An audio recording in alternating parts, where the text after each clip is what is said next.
Buenas tardes.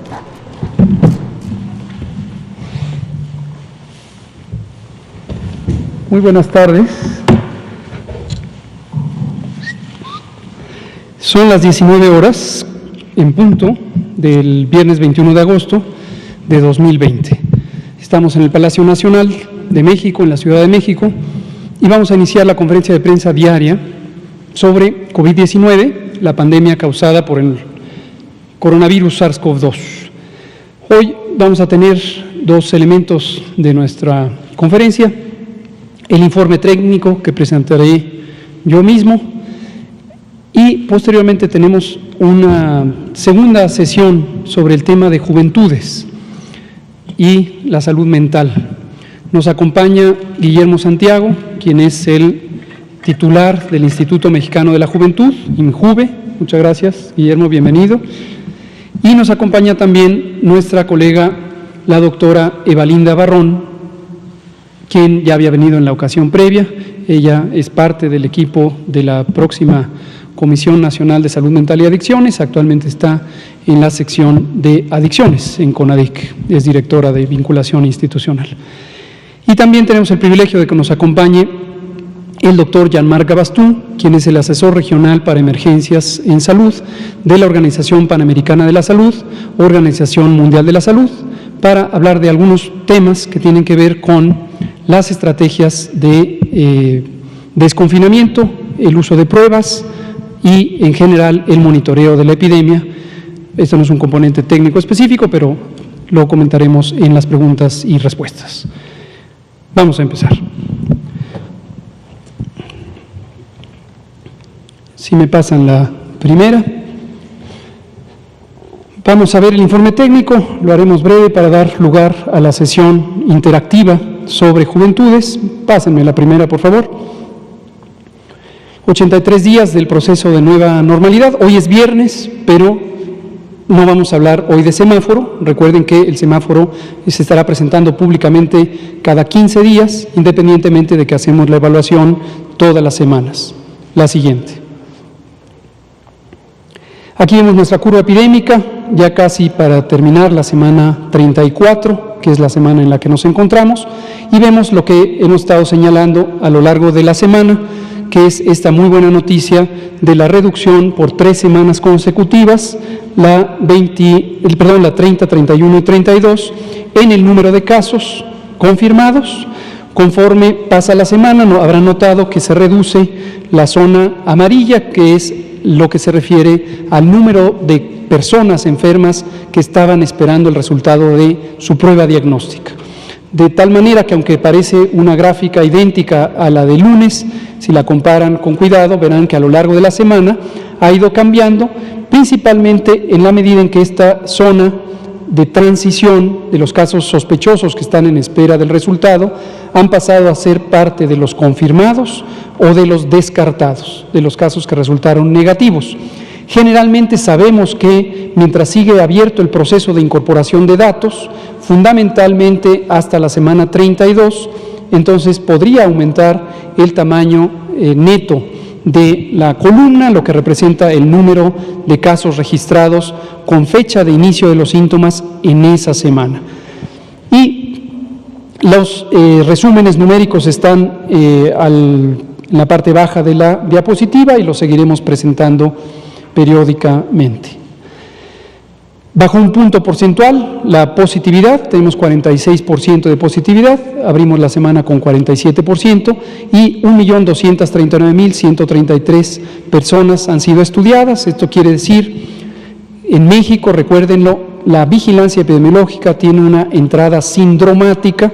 Esto quiere decir, toda persona que tiene síntomas debe ser considerada como un caso sospechoso si es que tiene los síntomas específicos sugerentes de SARS-CoV-2, de infección por SARS-CoV-2, de COVID-19. Por cierto, les comento, a lo largo de esta semana se reunió el Comité Nacional de Vigilancia Epidemiológica, el CONAVE, Comité Nacional de Vigilancia Epidemiológica, y establecimos un cambio en la definición operacional de COVID-19. ¿Cuál es el propósito de este cambio? Aumentar la sensibilidad de la definición. Para quien no esté familiarizado con este concepto, sensibilidad es la probabilidad de detectar correctamente a una persona que tenga la condición de enfermedad. Este es un concepto que proviene de la epidemiología de pruebas diagnósticas, pero se aplica también a las definiciones de caso. Entre más amplias o permisivas, si se quiere, sean las definiciones de caso, más sensibles son. La limitante, desde luego, es que se pierde precisión, conocida también como especificidad, pero en general en los sistemas de vigilancia, cuando interesa aumentar la probabilidad de detectar, que es lo que le interesa al Gobierno de México, conviene ir buscando adaptaciones a las definiciones de caso para no perder la oportunidad de detectar a las personas enfermas, porque la prioridad son las personas. Y esta semana, como les comento, ampliamos la definición e incluimos algunos de los síntomas accesorios que hemos venido comentando, como la pérdida del olfato, la pérdida del gusto, la diarrea, y en la nueva definición no se requiere tener al menos 2 condiciones accesorias, sino basta con tener una. Entonces la definición es fiebre, tos, dolor de garganta, dolor de cabeza, y solo basta una de los síntomas accesorios para considerar a un caso sospechoso de COVID-19. ¿Cuál va a ser la consecuencia neta de esto?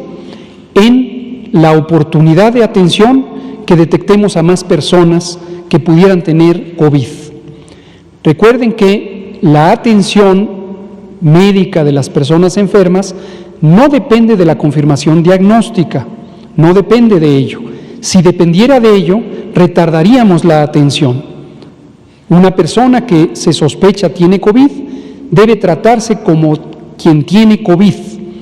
Dado que en el mundo entero no existe un tratamiento específico para COVID, no existe, les recuerdo eso, no existe un tratamiento específico que cure COVID, que combata el virus de manera directa. Los tratamientos que se deben usar en México y en el mundo entero son lo que médicamente se conoce tratamiento de soporte. La persona no grave se trata en casa. Y el tratamiento básicamente es con medicamentos para los síntomas, para quitar el dolor de cabeza, para quitar la fiebre. Hidratación, muy, muy importante, quisiera recordarle a todas las ciudadanas y ciudadanos, hidratarse es fundamental. Estamos hablando de que normalmente las personas necesitamos en promedio 2 litros de agua libre, de agua simple, al día, al menos. Si la temperatura ambiental es más alta, se necesita más agua porque se pierde más líquido a través del sudor, a través de la transpiración y la respiración. Si la persona tiene fiebre, necesita más líquido porque al aumentar la temperatura corporal se pierde más líquido.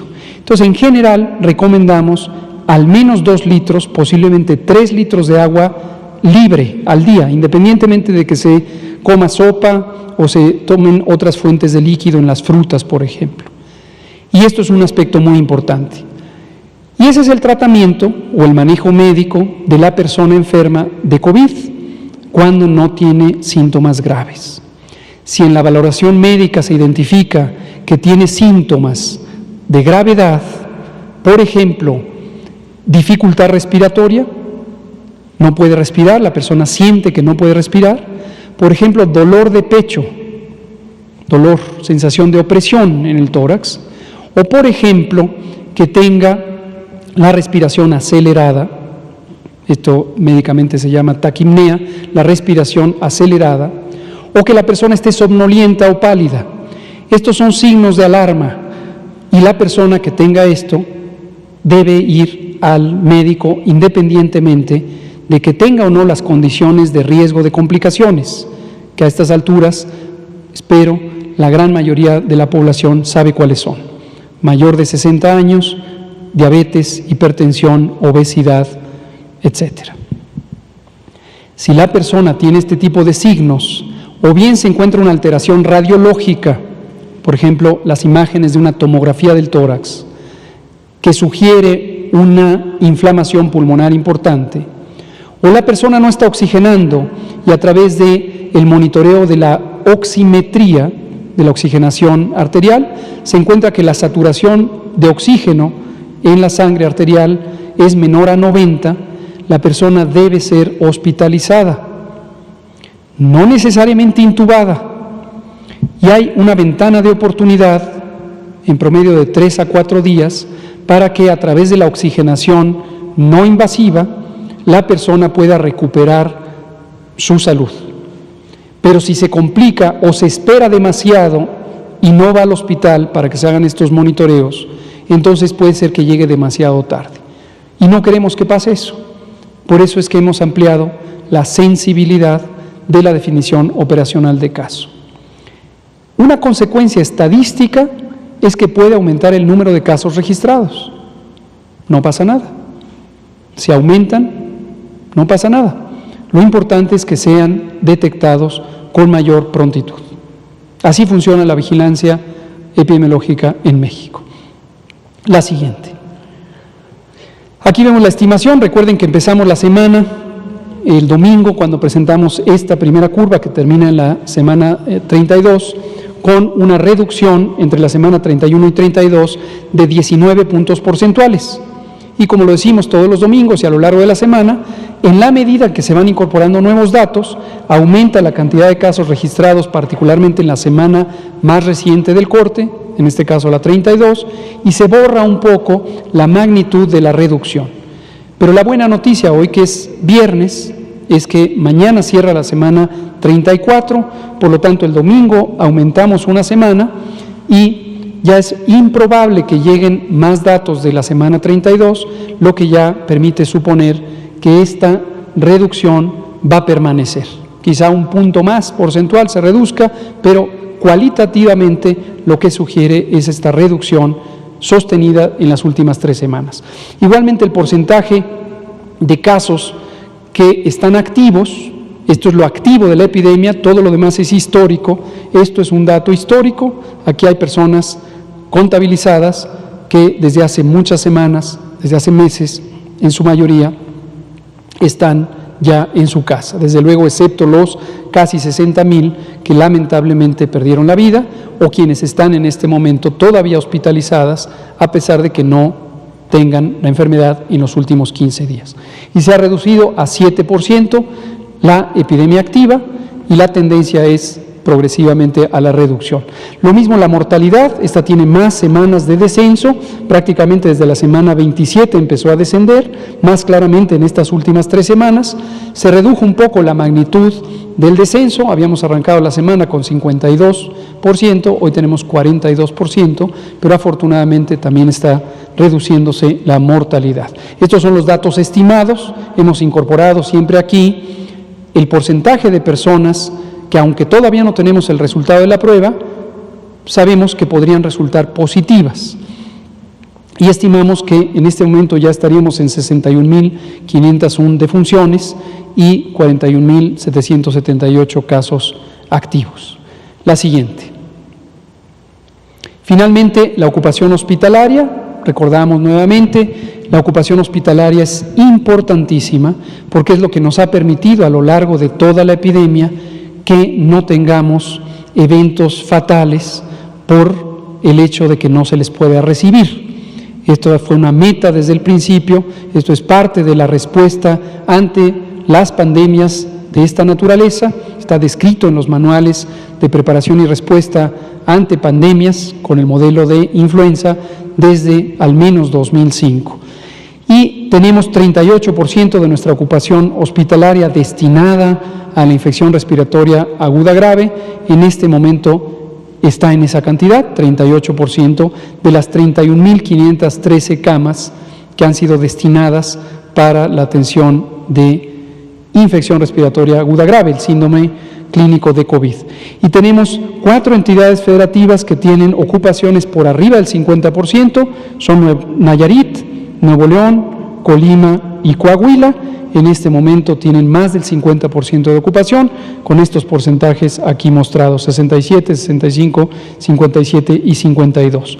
El resto tienen menos del 50% de ocupación.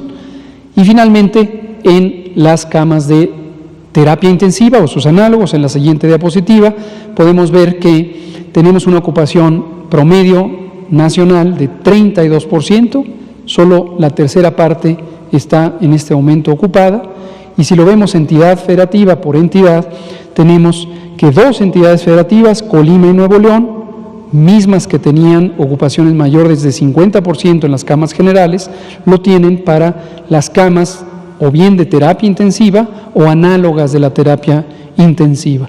Algunas entidades federativas destacan como Campeche, que ya está en semáforo amarillo, porque precisamente tienen mínimas ocupaciones hospitalarias. Este es el informe técnico. Vamos a pasar a la parte temática. Adelante, estimado Guillermo.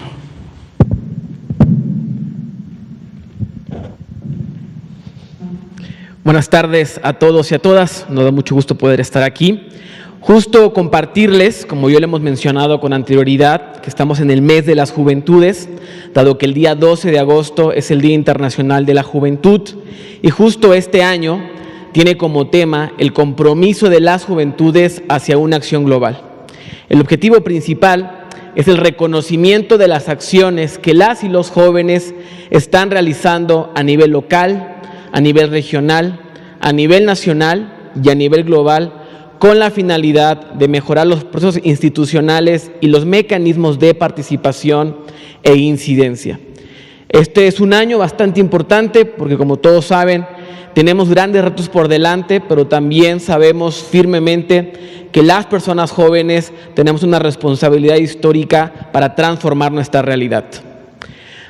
A continuación, siguiente por favor, les presentaremos un pequeño panorama de cómo están las juventudes hoy en México. Hoy somos 37.5 millones de jóvenes, 21 millones de jóvenes mujeres, 8 millones de jóvenes indígenas, que este sector especialmente fue olvidado históricamente, fue invisibilizado, y ahora el gobierno de México está poniendo atención en todas las juventudes, pero principalmente en las juventudes que, como mencionaba, habían sido olvidadas. Vemos que hay más de 400,000 jóvenes afromexicanos, 3.7 millones de jóvenes que son jefes o jefas de familia, 13 millones de jóvenes adolescentes, entendiendo adolescentes de 12 a 17 años, 14 millones de jóvenes rurales. Siguiente, por favor. Y aquí algo importante. Una vez teniendo el panorama de la diversidad tan grande que tenemos las personas jóvenes y haciendo este reconocimiento tan importante para visibilizar las causas y las luchas de las juventudes feministas, las juventudes de la diversidad sexual, las juventudes indígenas, hay una herramienta muy importante para que desde el gobierno de México y los 3 niveles de gobierno se pueda atender con políticas públicas eficientes a las personas jóvenes, que es la perspectiva de juventudes. ¿Qué entendemos por perspectiva de juventudes? Bueno, es la visión práctica y metodológica que nos ayuda a identificar prácticas sociales y mecanismos jurídicos que reconozcan a las personas jóvenes como sujetos de derecho con capacidad de agencia. Es una herramienta que nos ayuda a cerrar las brechas de desigualdad entre las personas de distintos grupos de edad, a terminar con prejuicios y a reconocer derechos. Para ello, el Instituto Mexicano de la Juventud se ha puesto la tarea de 4 principales acciones. La primera, la formación y capacitación. Estamos en una tarea permanente de sensibilización de tomadores de decisiones y servidores públicos respecto a la importancia que se tiene para atender a las personas jóvenes. Estamos en el EMPA, la Secretaría Nacional de Prevención de Adicciones, Secretaría de Seguridad Pública, Secretaría de Salud, etcétera. También importante la generación de conocimientos a través de revistas como Contexto Joven, Jóvenes, con la finalidad de generar espacios de articulación de información para las personas jóvenes. algo muy importante, la transversalidad de esta perspectiva que necesitamos que esté presente en cada acción de la Administración Pública Federal y de cada acción de los gobiernos estatales y municipales a través del Programa Nacional de la Juventud y del Sistema de Monitoreo y Evaluación de Juventud. Y desde luego con el protagonismo joven, con programas como Jóvenes por la Transformación, Brigadas Comunitarias de Norte a Sur, que busca generar incidencia en la transformación de la realidad desde la comunidad, desde el barrio, desde la colonia, entendiendo que las personas jóvenes somos agentes de cambio y parte indispensable de cualquier transformación. Siguiente, por favor. Bien, ahora compartirles de manera breve pero muy importante qué acciones estamos haciendo en este momento debido a la contingencia. Hemos lanzado el programa Raíces, que es la ruta de acompañamiento para la innovación y creación de emprendimientos en economía social. Es con la finalidad de poder brindar una capacitación a 3,000 jóvenes de todo el territorio nacional para que puedan tener las habilidades, información y técnica para poder generar emprendimientos sociales. Este programa está en conjunto con el Instituto Nacional de Economía Social, que ha sido un gran aliado para las juventudes de México. Justo es de manera virtual, por el tema de la contingencia no puede ser presencial. Tiene una duración de 2 meses, una dinámica de práctica, pero también teoría, y el registro se entiende hasta el 28 de agosto, se extiende el registro a este programa y se comienza a partir del 31 de agosto. Entonces yo hago una invitación general a todas las y los jóvenes del país que quieran emprender de manera colectiva, cooperativa, de manera social, que se inscriban, es completamente gratuito. Queremos estar con ustedes, queremos darles este acompañamiento y que sepan que el Instituto Mexicano de la Juventud está ahí. Y por último, quisiera hacer este recuento del programa Contacto Joven, Red Nacional de Atención Juvenil. Como lo hemos mencionado, el tema de salud mental es muy importante para las juventudes del país. Justo se arrancó el día 10 de julio y aquí están un poco de los porcentajes de las llamadas que hemos recibido de jóvenes de todo el territorio nacional. La principal causa por las cuales nos han llamado, el 43%, es por temas de estrés, ya sea por la pérdida del empleo, por la situación en la que vive su familia, por la situación en la que está su entorno. El segundo principal tema es por el tema de emociones, identificar qué emociones estamos sintiendo y reconocerlas, desde luego. Algo sumamente importante es que terminemos con los prejuicios que durante décadas han existido para el tema de atención de la salud mental. El 14% ha sido por pensamientos en los cuales hay una intención de lesionarse el cuerpo, que esto es un tema muy importante que necesitamos atender de manera profunda y de manera integral. Y bueno, los demás temas, crisis, violencia también y sustancias psicoactivas. La siguiente es nuevamente la invitación para todos las y los jóvenes del país que necesitan acompañamiento emocional, que es muy fácil contactarte con este programa. Hay que solamente mandar la palabra contacto en un WhatsApp al 55 72 11 2009, repito, 55 72 11 2009, y de manera inmediata se pondrán en comunicación con ustedes para darles este seguimiento, para poder apoyarles, para saber que no están solos, que no están solas. Este año es sumamente importante para las y los jóvenes del país y de todo el mundo, porque es justamente la oportunidad de trabajar de manera colectiva para poder superar estos problemas. Y que sepan que el gobierno de México es un aliado de las juventudes, porque justo este año hay una inversión histórica nunca antes vista de más de 419,000 millones de pesos, que está destinado directamente para atender y apoyar a las juventudes, pero principalmente a las y los más pobres. Agradezco este espacio y a continuación tendremos un conversatorio interactivo con jóvenes de todo el país, al cual le cedo la palabra a la doctora Eva Linda. Muchas gracias. Muchísimas gracias, Memo. Con permiso, señor subsecretario. Doctor, con permiso. Algo importante para la Secretaría de Salud, para el componente de salud mental, fue poder platicar con los jóvenes. El primer programa que empezamos fue la Estrategia Nacional para Prevención de Adicciones, que tenía énfasis en niños, niñas y juventudes. Y cómo podemos acercarnos a alguien que no ha sido escuchado durante tanto tiempo. Así que INJUVE se volvió no solamente receptores de la atención y de todos los materiales de prevención que se planearon, se volvieron actores que hacían que la campaña pudiera llevarse en territorio, la estrategia pudiera llevarse en territorio. Así que escucharlos ha sido prioritario y por lo tanto hoy ellos quieren preguntarle cosas en específico al doctor López-Gatell, porque tienen muchas dudas y también tienen muchísimo que aportar para la parte de salud mental de la Secretaría de Salud. Ha sido fundamental todo su conocimiento y todo su compartimiento de saberes.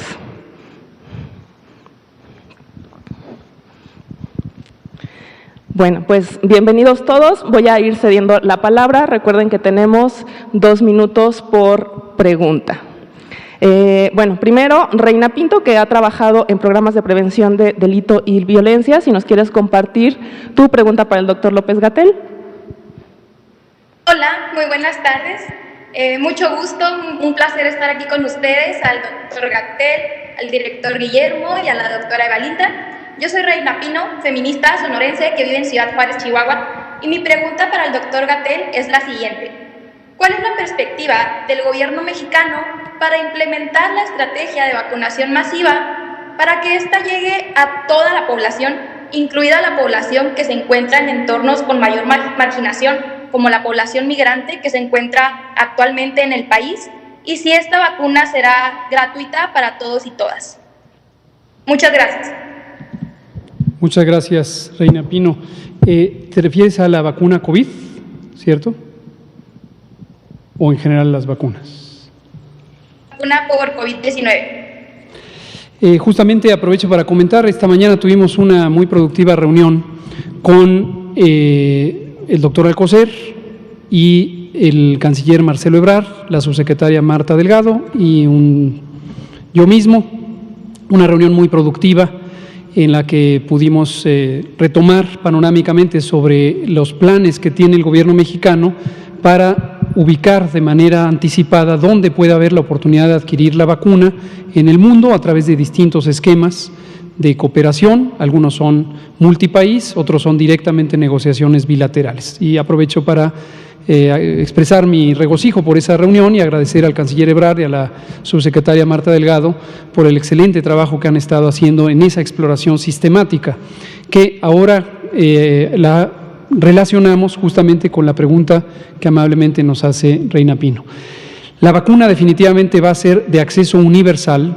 El Gobierno de México tiene la firme convicción de que el derecho a la protección de la salud tiene que garantizarse para todas las personas que residen en el territorio nacional, mayormente los connacionales, ciudadanas y ciudadanos mexicanos.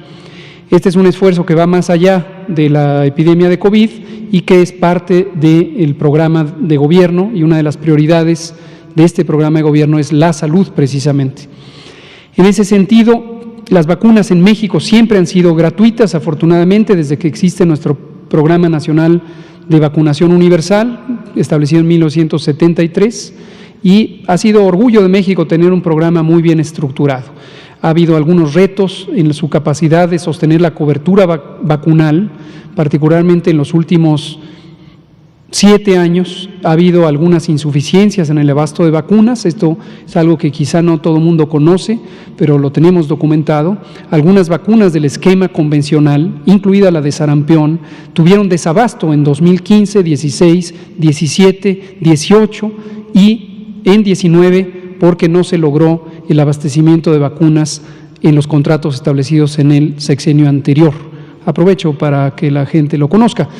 Pero respecto a la vacuna de COVID, también sépase que todavía no hay una vacuna que haya demostrado su eficacia, su seguridad y calidad. Pero los esfuerzos son buscar ya cuáles podrían ser las vacunas candidato más factibles de lograrlo, para que en cuanto esto sea posible la tengamos.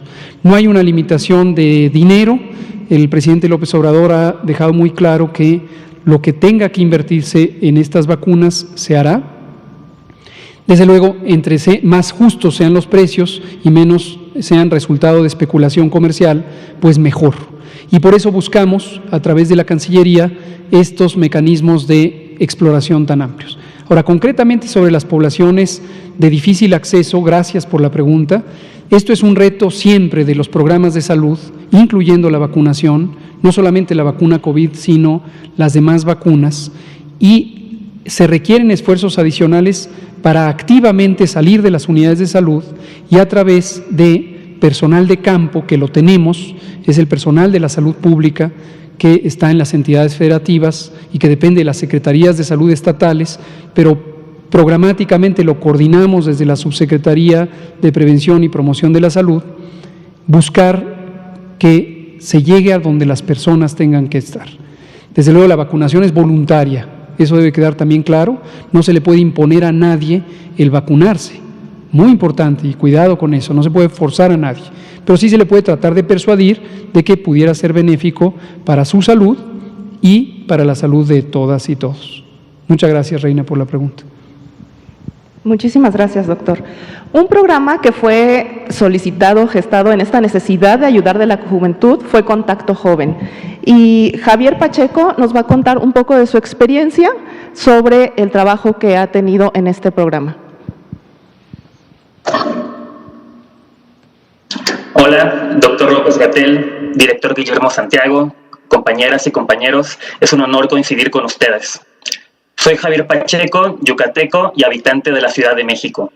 Actualmente colaboro en Contacto Joven, una red nacional de atención juvenil que tiene como objetivo contribuir a mejorar la calidad de vida de adolescentes y jóvenes durante la emergencia sanitaria de la COVID-19. En este momento tengo la oportunidad de realizar mi servicio social en este programa, en la modalidad de acompañamiento emocional, para lo cual fui capacitado y he sido acompañado muy de cerca por el INJUVE, UNICEF y el Departamento de Psiquiatría y Salud Mental de la Facultad de Medicina de la UNAM. En mi caso particular, a la fecha he atendido un total de 10 casos, de los cuales el 80% han sido mujeres, en un rango de edad de los 14 a los 29 años, entre las cuales los principales motivos de atención han sido enfrentar dificultades emocionales, situaciones de crisis y estrés. La mayoría de los casos están relacionados directamente con la pandemia, pero muchos otros tienen que ver con asuntos personales y de otra índole. En mi experiencia he notado que las personas que nos escriben cuentan con muchos conocimientos, actitudes y habilidades previas que, sumado a nuestro apoyo en Contacto Joven, podemos aprovechar para enfrentar los problemas de la mejor manera, promover la salud mental y finalmente alcanzar nuestras metas. Yo estoy muy entusiasmado con este proyecto y a nombre de mis compañeras y compañeros les invito a ponerse en contacto con nosotros. Solo tienen que mandar un mensaje de WhatsApp con la palabra contacto al número 55 72 11 2009. Gracias. Gracias, Javier. Muchas gracias. A continuación, Itali Miguel Reyes nos dirá cuál es su pregunta para el doctor López-Gatell. Chaita, López-Gatell, Ñacita, Guillermo. Buenas tardes, doctor Gatell y director Guillermo. Les saludo en la lengua chinanteca desde el estado de Oaxaca.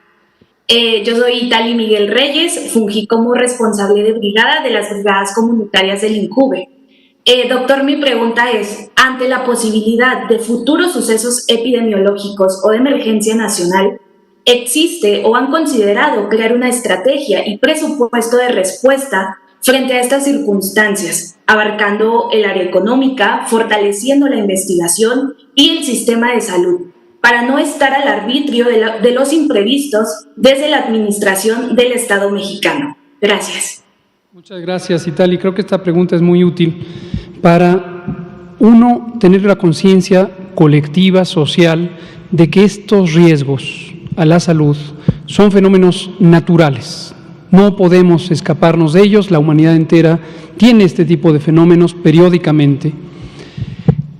Concretamente, la epidemia de COVID-19, en términos de su magnitud, de su extensión, podría compararse con una epidemia de hace 100 años, la pandemia de influenza 1918-1919, pero desde hace un siglo, a lo largo del siglo, y aproximadamente cada 10 o 15 años, ocurren pandemias. La más reciente fue la de influenza 2009, pero estos fenómenos se van a seguir repitiendo. Además tenemos otro tipo de fenómenos, como los fenómenos naturales, huracanes, terremotos, inundaciones, incendios también hasta cierto punto, sequía, tornados y en general trastornos del ambiente natural que pueden ser catastróficos. También tenemos la posibilidad de que existan, por ejemplo, desastres industriales, y esto puede implicar graves riesgos para la salud. Entonces, sí se requiere, y esto es algo que se construye a lo largo del tiempo, tener una capacidad institucional y del Estado mexicano. Cada vez que decimos el Estado es no solo el gobierno, sino la población, la capacidad de gobierno de esa población en los límites del territorio.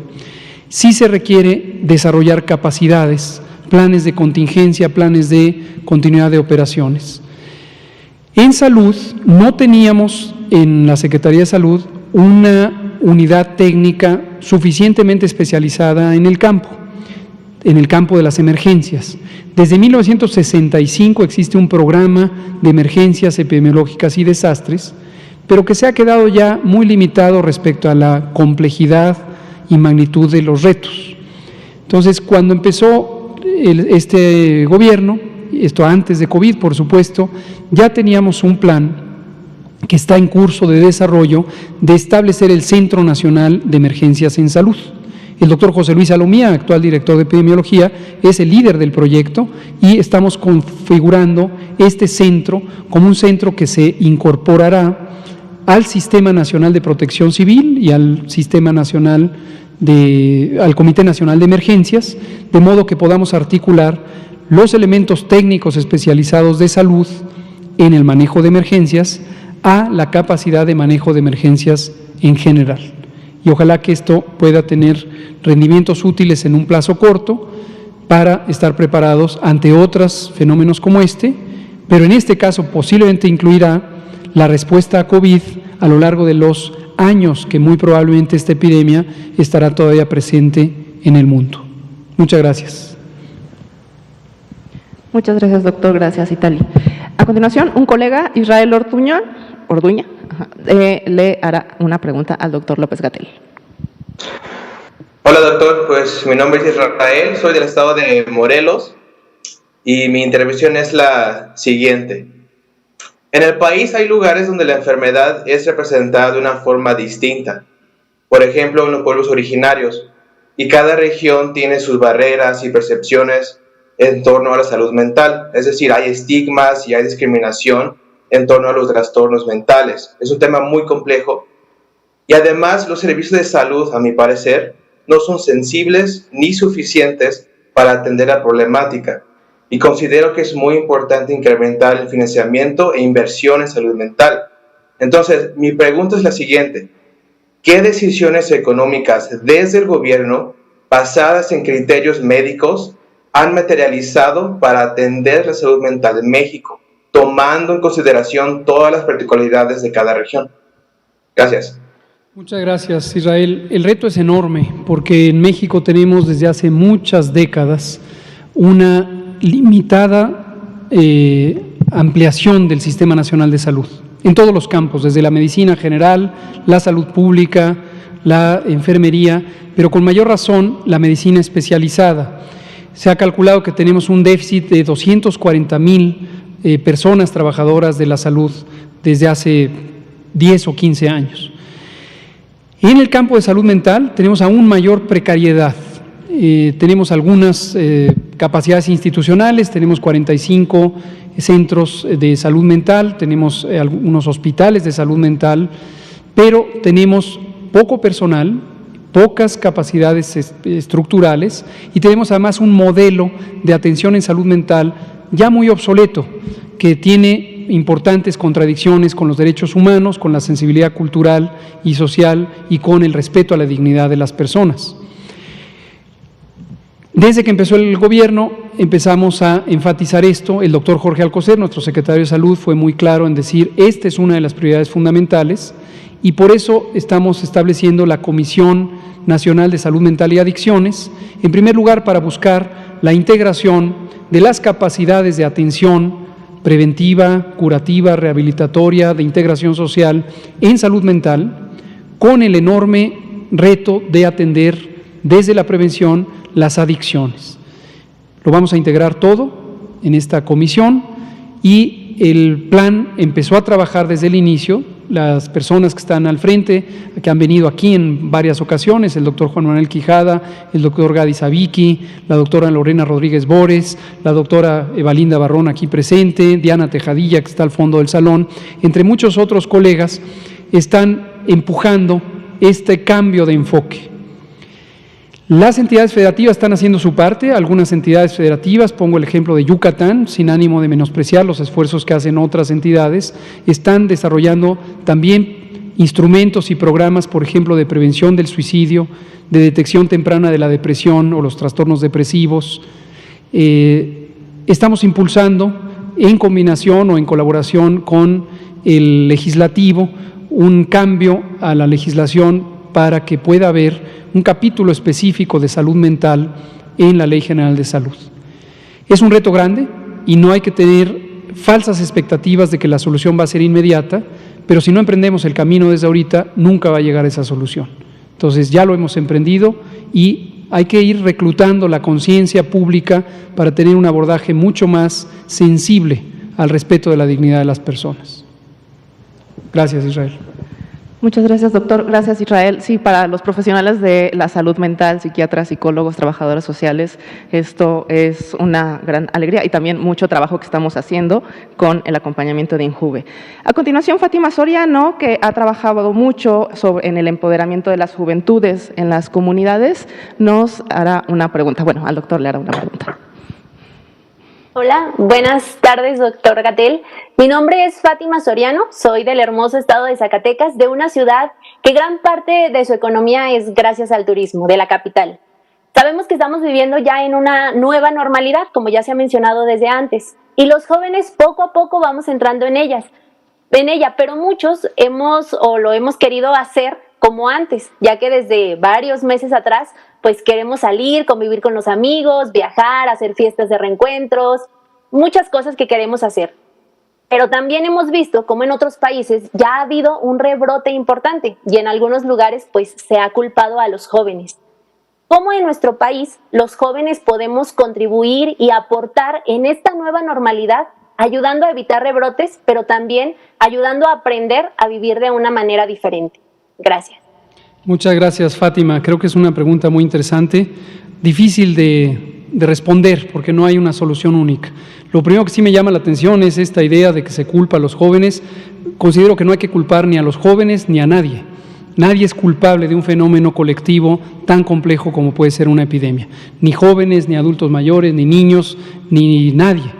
Pero sí hay que entender cómo la dinámica de transmisión, es decir, la manera en que la epidemia cambia en el tiempo y también cambia en el territorio, depende de nuestros comportamientos individuales cuando se suman o se multiplican con los comportamientos de todas las demás personas. La juventud, desde luego, es una época maravillosa en donde existe gran propensión a que las cosas se resuelvan hoy y de manera inmediata y también una gran propensión a la colectividad. Hay un elemento de riesgo que es muy directo y muy simple. La proximidad física aumenta la vulnerabilidad, aumenta el peligro de que haya contagios. Desde luego hay características de la juventud que propician esta cercanía física, lo cual es hermoso, pero puede ser un elemento de riesgo de contagios. Ahora, la juventud tiene también otra virtud muy grande en general, que es esta energía de altruismo, esta propensión a involucrarse en los temas de interés público, y pueden ustedes contribuir como juventudes a propagar mensajes clave de prevención y aprovechar no solamente los mensajes básicos fundamentales de prevención de COVID, sino también de otros temas que son de gran interés. La prevención del embarazo en la juventud, los embarazos no deseados, la prevención del uso de sustancias psicoactivas o el abuso de las mismas, la prevención de accidentes o lesiones de tráfico, que también son la primera causa de muerte en la juventud, la prevención del consumo excesivo de alcohol, entre otros muchos. Y considero que ustedes pueden ser un instrumento de cambio en la sensibilidad social respecto a la prevención, permeando en la bisagra generacional entre personas adultas y adultas mayores y desde luego hacia la niñez. Gracias, Fátima. Muchas gracias, doctor. Gracias, Fátima. Cristian Ponce de León, biólogo que ha trabajado muy de cerca con la EMPA, nos va a realizar una pregunta. Buenas noches, doctor Hugo López-Gatell, doctora Evalinda Barrón, director Guillermo Santiago y personas que nos acompañan. Reciban un cordial saludo desde la ciudad de la Cantera Rosa, Morelia, Michoacán. Mi nombre es Cristian Ponce de León, tengo 23 años y el día de hoy tengo una pregunta para usted. ¿Cuáles son las estrategias de respuesta de México para hacer frente, controlar y prevenir las enfermedades infecciosas emergentes y reemergentes provocadas por vectores como la fauna silvestre, lo cual representa en la actualidad y para las generaciones futuras una preocupación? Muchas gracias. Efectivamente, las enfermedades transmitidas, las enfermedades emergentes, incluido COVID-19, por cierto, 75%, 3/4 partes de ellos, se estima que surgen de la vida silvestre. Y esto es porque las enfermedades infecciosas o los agentes infecciosos que viven normalmente en los ecosistemas silvestres, cuando los ecosistemas se perturban porque crece la mancha urbana, invade los territorios, o por la injusticia social que expulsa de los centros urbanos a la población, empieza a erosionar esa presión demográfica los sistemas silvestres. Y eso facilita, no necesariamente que sea la causa inmediata en cada localidad, pero facilita este salto interespecie de las enfermedades infecciosas o de los agentes infecciosos provenientes de la vida silvestre. Hay desde luego enfermedades que no son emergentes, sino son endémicas. El dengue, ahora ya el chikungunya, el zika, las riquecias, la leishmaniasis, la enfermedad de Chagas, hay muchísimas. Y durante muchos años se ha logrado disminuir la ocupación territorial de algunas, pero todavía tenemos rezagos importantes. No hay una estrategia única para cada uno de estas enfermedades, mucho depende de las características de cada una, pero en general lo que vamos a estar haciendo durante los siguientes años es vincular a las comunidades a la solución de los propios problemas. Por ejemplo, dengue es una enfermedad que se transmite por mosquitos y donde hay criaderos de mosquitos es porque hay basura, residuos y en general se proporciona a los mosquitos la posibilidad de reproducirse y de transportar el dengue. Si no hay una movilización comunitaria efectiva y se logra quitar los residuos de agua que favorecen el desarrollo de mosquitos, pues es estar gastando en insecticidas y necesariamente estar dañando los ecosistemas con insecticidas sin resolver los mecanismos de fondo. Usé este ejemplo de dengue. Las otras enfermedades tienen sus particularidades. Estamos involucrados también en una estrategia subcontinental de eliminación de paludismo, en la que nos apoya la Organización Panamericana de la Salud y esperamos tener cierto progreso en alcanzar algunas metas rumbo a la eliminación de paludismo. De eso ya hablaremos algún día en detalle. Gracias, Cristian. Muchas gracias, Cristian. Muchas gracias, doctor. Trabajando en INJUVE, organizando colectivos de jóvenes para hacer donaciones a casas hogar, Fátima Palomino nos acompaña hoy y quiere realizar una pregunta.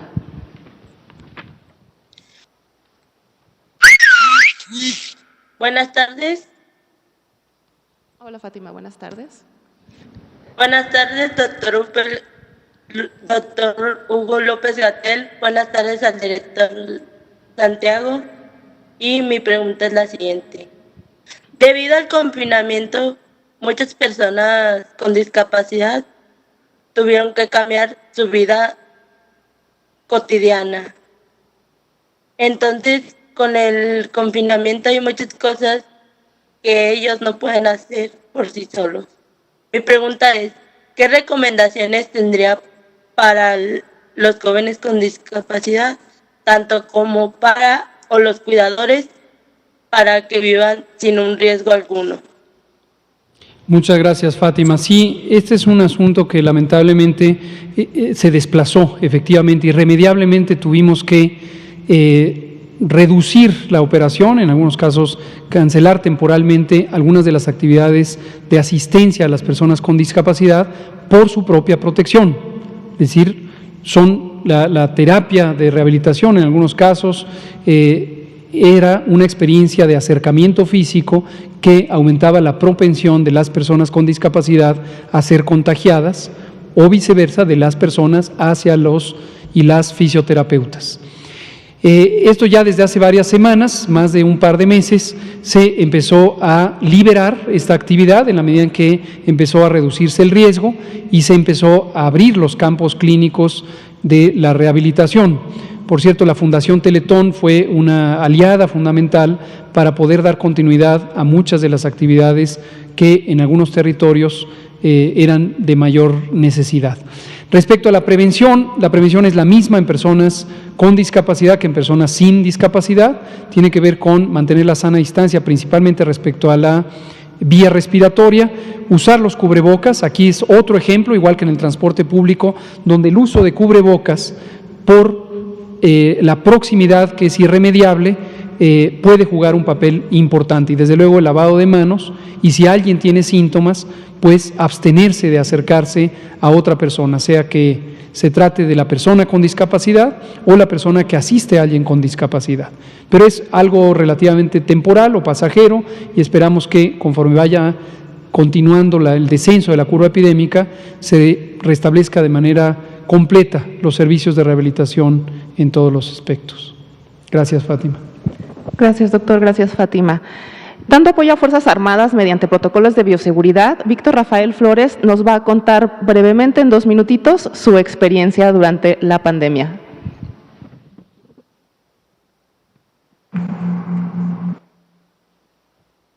Buenas tardes, doctor Gatell. Mi nombre es Víctor Rafael, tengo 27 años, los saludos del municipio de La Paz, Baja California Sur.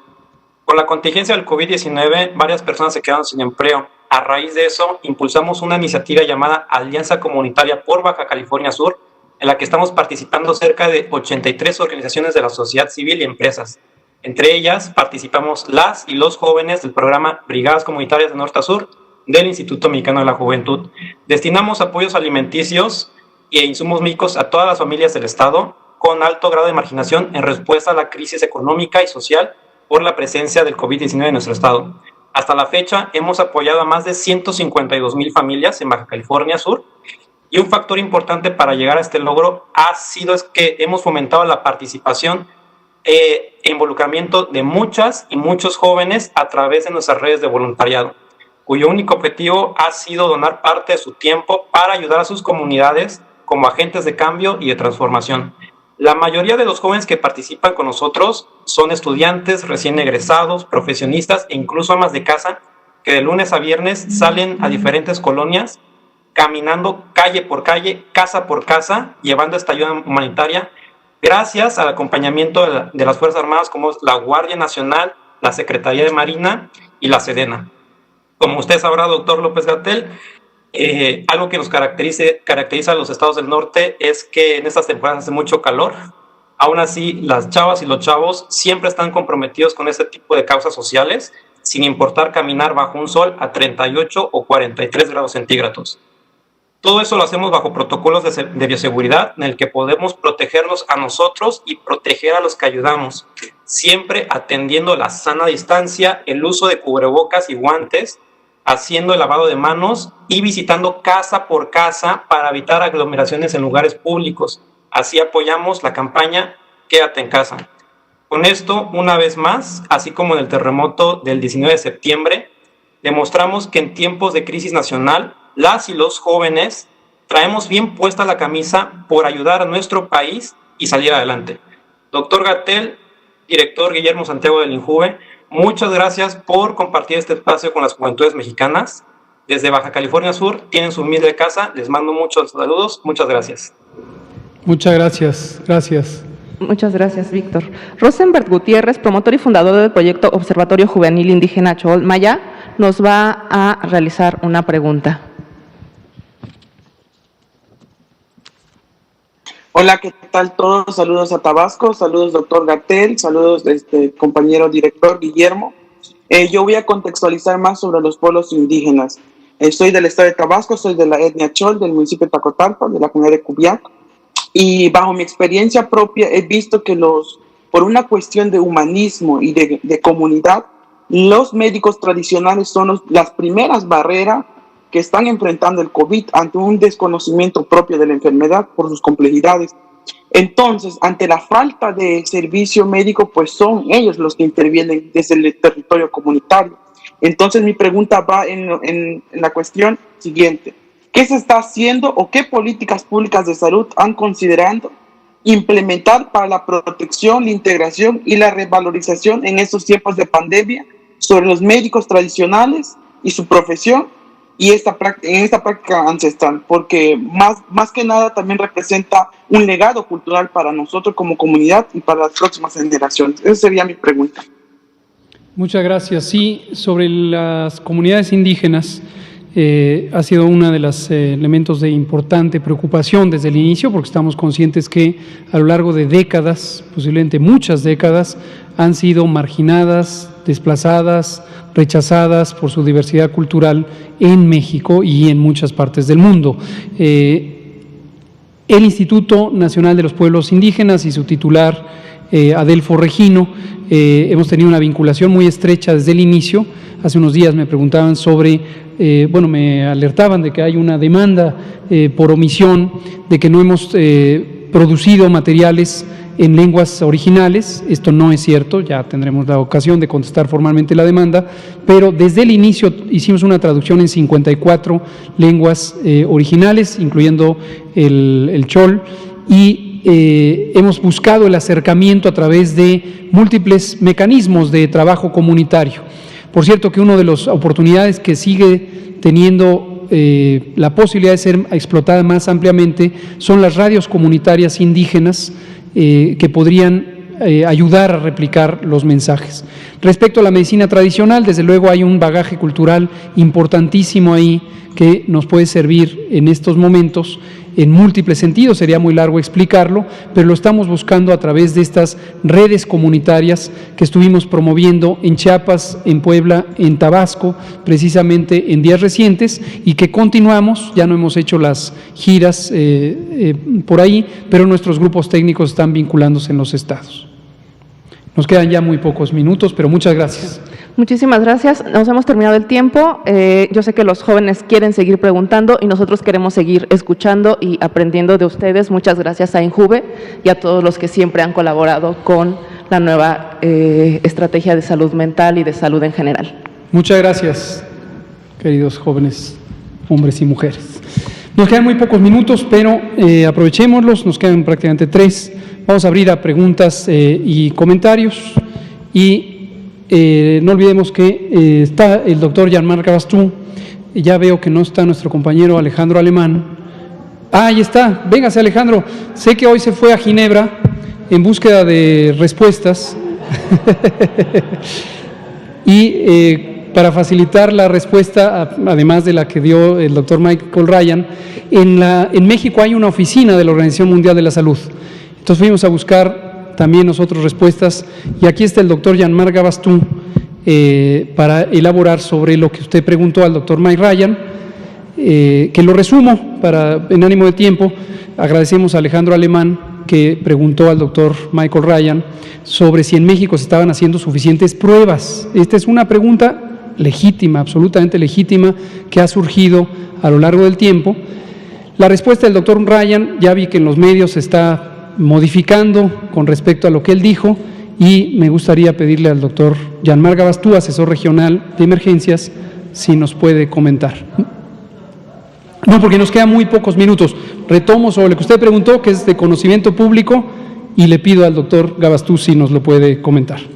Con su permiso, señor subsecretario, y Alejandro, su pregunta, de hecho, recurrente, escuché la entrevista hoy del doctor Mike Ryan y de mi colega Marie Van Kerkhove, está totalmente justificada y hay una respuesta.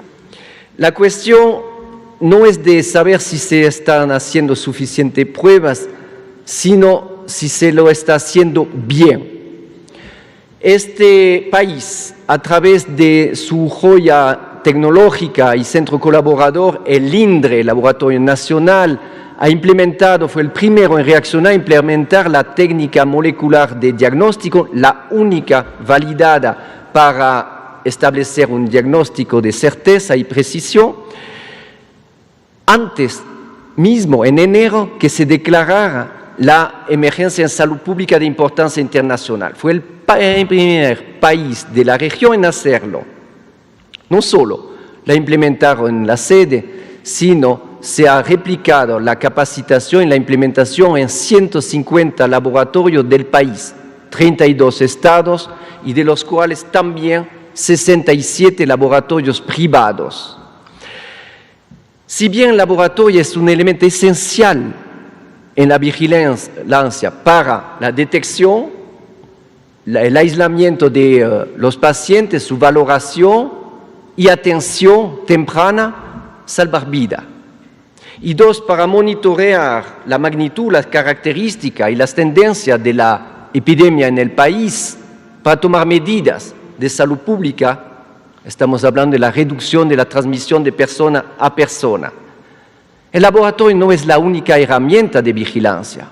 Este país se enorgullece de un robusto sistema de vigilancia, centinela, universal y por evento, para inmediatamente intervenir ante grupos de riesgo, ante sitios de riesgo y tratar de yugular la expansión desde su punto de origen. No es el único. La ocupación hospitalaria, éxito, reconversión y ampliación del sistema. Y últimamente aquí mismo hemos lanzado una nueva herramienta de evaluación del exceso de mortalidad para permitir a través de un sistema de alerta-respuesta intervenir rápidamente en las entidades federativas correspondientes. Este país se ha dotado de un sistema integral de vigilancia y ha optado por un sistema de muestreo inteligente, eficiente, seguro y de calidad. Es más, la Organización Mundial de la Salud está validando unas nuevas pruebas de diagnóstico rápido basado en la detección de antígenos, un poco similar a la molecular, pero ahí detectamos partículas virales que permitan un diagnóstico inmediato al pie del paciente, lo que llamamos por fin y tan esperado el point of care, que permita desde el nivel local, lugares remotos, la orientación y la derivación del paciente a las unidades hospitalarias. Y no dudamos de que este país se va a dotar de la herramienta para apoyar y consolidar la iniciativa de atención primaria de la salud desde un primer nivel de atención, centrada sobre la persona, la familia, nuestras familias y la comunidad. En resumen, estamos ampliando y diversificando la capacidad de respuesta a través de una herramienta de calidad que es el diagnóstico de laboratorio. Y dos, estamos expandiendo a nivel territorial esa capacidad con una cobertura total.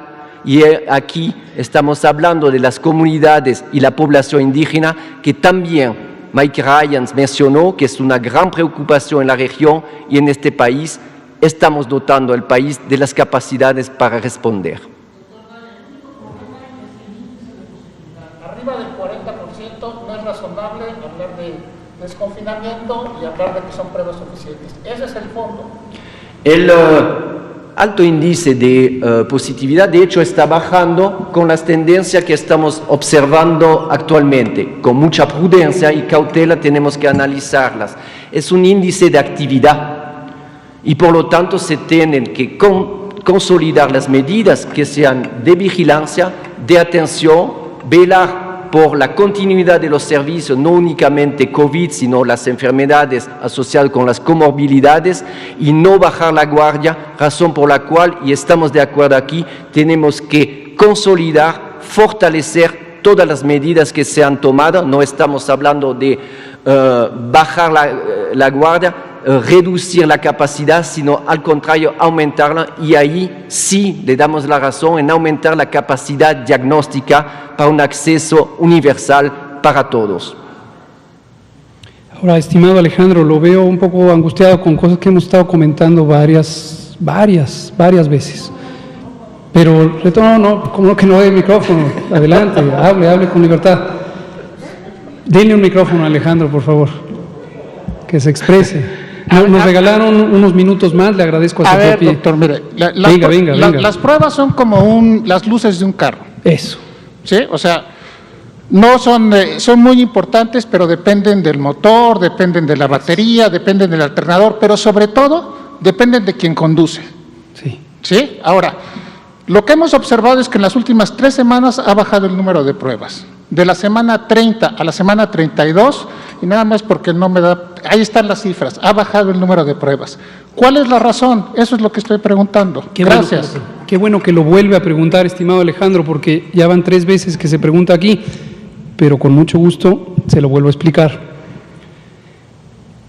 Las pruebas en México, y le invito a que revise el sitio coronavirus.gov.mx y busque un documento que se llama Lineamiento de Vigilancia Epidemiológica y Laboratorio, que procede desde febrero, aunque ha habido actualizaciones al contenido técnico de ese documento, la más reciente, la que comenté hace un rato, el aumentar la sensibilidad de la definición de caso.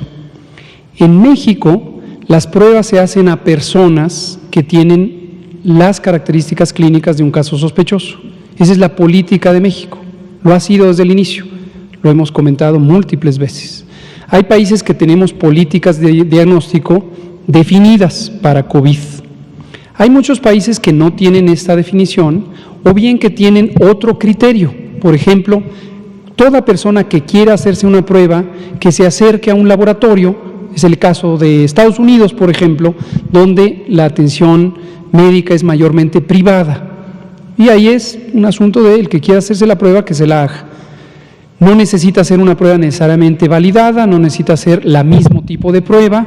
Por ejemplo, pueden ser pruebas rápidas. Es el caso de Estados Unidos, donde se decidió que se usan pruebas rápidas, a pesar de las limitantes que también hemos comentado aquí. En la medida en que haya menos personas con síntomas, ¿qué va a pasar con las pruebas? Van a bajar. Si hay menos personas con síntomas, hay menos personas que tienen la indicación de hacerse la prueba y bajará el número de pruebas. Lo que desde hace aproximadamente una semana se ha planteado como una inquietud, vamos a pensar que es una inquietud, es que al revés, que se decidió bajar el número de pruebas para bajar el número de casos. No es así, no es así. La política es la misma. Si hay una persona que tiene síntomas, hay que hacerle la prueba, ¿no? En la medida en que hay menos personas con síntomas, hay menos ocupación hospitalaria, afortunadamente hay menos muertes por día, pues hay menos pruebas. Pero no es al revés, como se ha querido plantear.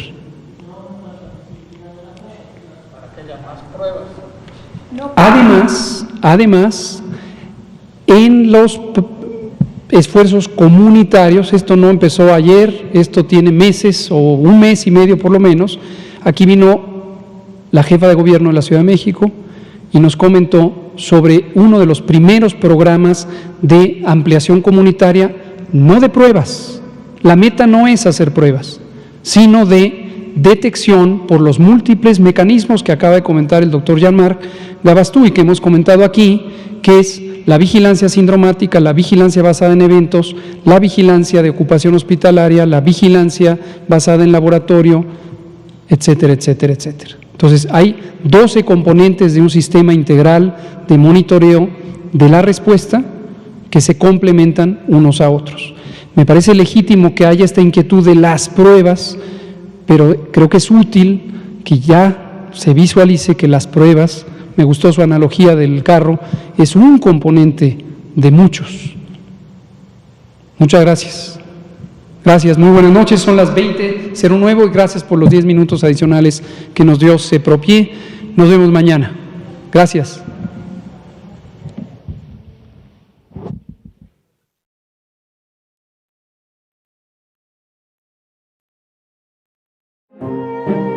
Entrega, valor, humanismo, profesionalismo. Por su dedicación y servicio, el personal de salud de la Nación será distinguido con la condecoración Miguel Hidalgo, la más alta presea que concede el Estado mexicano. Condecoración Miguel